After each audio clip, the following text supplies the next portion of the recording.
एक बार साक्षात शिव स्वरूप,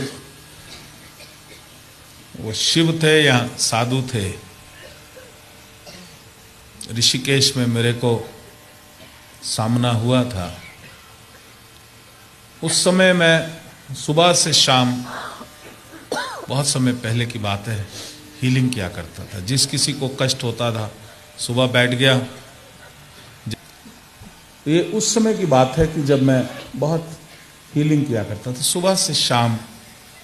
जो भी कोई आते थे, हाँ, तुम छोटे थे, मैं तो पता नहीं कब छोटा था, मुझे ये भी नहीं पता। तो इसलिए बहुत हीलिंग करता था। तो एक बार की बात है, मैं ऋषिकेश आया था। तो ऋषिकेश में मैं जा रहा था। ये मार्केट है ना जहाँ आप शॉपिंग करने जाते हैं, खूब बढ़िया। तो वहाँ एक बहुत ही तेजस्वी साधु, पता नहीं अचानक मेरे सामने आया। आता हुआ नहीं दिखाई दिया, लेकिन सामने आया। एकदम जटाएं थी और आंखों में से जैसे शोले निकल रहे हैं, बहुत तेज था। बोला भूख लगी है। मैं बोला खाना खाओगे? फिर कहा हाँ खाएंगे। और खाने का टाइम भी नहीं था, it was some odd hours. तो मेरा तो फूड मतलब गीता भवन, एक वो क्लॉक जो है वो सेट है, बचपन से सेट है, वो चाइल्डहुड से जो है। मैं गीता भवन चलूं, तो वहाँ मैं ले गया उनको। तो मैंने बोला क्या खाओगे? I was very happy. उनका जो भी दिला दो। सो आई वेंट गागा, वहाँ जाके ये भी दे दो, ये भी दे दो। उनका पैक करा देना। तो जब वो पैक कर रहा था, मैं उसकी तरफ आया तो बोला मेरी जरा ना ये टांग में यहाँ से यहाँ तक दर्द उठता है, जरा हीलिंग करो। तो एक वो अभ्यास था हीलिंग का कि किसी ने हीलिंग मांगी। मैंने कहा हाँ 2 मिनट में आप बैठिए, मैं शुरू करता हूँ। शुरू किया, आंख बंद करी तो बिलीव में मुझे नशा आना शुरू हो गया, जैसे नशा आता है। और इतनी ब्रिलियंट लाइट थी कि अंदर आंख बंद करी हुई चौंधियानी शुरू हो गई। अब मैं खोज रहा हूँ where is the dark energy जो इसकी दर्द का कारण है। ऊपर से लेके नीचे तक मैंने सारा देखा, अंदर सूरज से भी ज्यादा तेज रोशनी, और मेरे को भांग का नशा सा आना शुरू हो गया।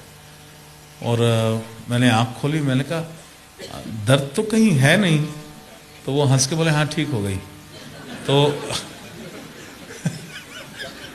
तभी भी मेरे ध्यान में कुछ नहीं आया और मैं भागा गया। वहाँ खाना पैक हो गया था, उनको खाना दिया, बड़े खुश हुए।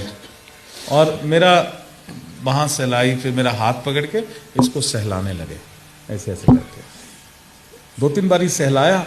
और जैसे ही हाथ हटाया, मेरे हाथ में शिवलिंग था। और मैं शिवलिंग देख के जैसे थोड़ी देर के लिए उसी को देखता रह गया, ये क्या हुआ। और जब सामने देखा, he was nowhere, gone. उसके बाद बहुत हीलिंग पावर्स बढ़ी। हीलिंग जो है वो बहुत मैनीफोल्ड, फिर चमत्कार होने शुरू हो गए, और जो मिरेकल्स जिसको बोलते हैं। तो ये जो कुछ भी है ये मुझे मिला। ये मैंने तपस्या तो खैर 1% करी होगी, लेकिन 1000% जो है वो ग्रेस, वो कृपा जो मिली। तो कब जाने कहाँ कोई सिद्ध या भगवान शिव किसी संत के रूप में आ जाए।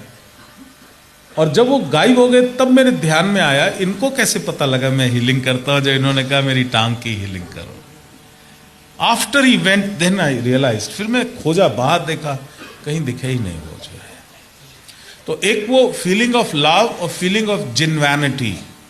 मैंने बाद में सोचा, एनालाइज किया कि अगर मैं सोचता एक खाना खिलाना है, इनको थोड़ा कम खिलाऊं, 2-4 पूड़ी देके टाल दूं, तब मेरे को वो अपना टेस्ट आना शुरू हो गया था।